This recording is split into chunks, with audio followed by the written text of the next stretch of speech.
account, as where you can manage all of your accounts, and you can just add them to the table by clicking on new. And it's way more easy if you then click on the open button.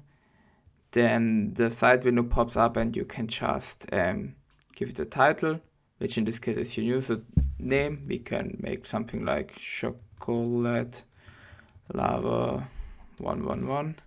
Then you choose the project. In this case, it's the Chocolate Lava project.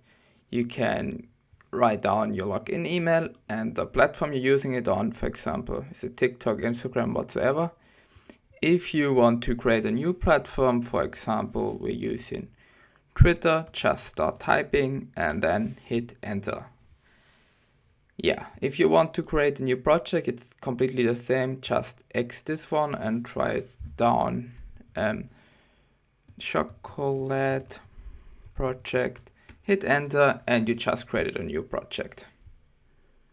If you close it, you can see you created a new entry in this database.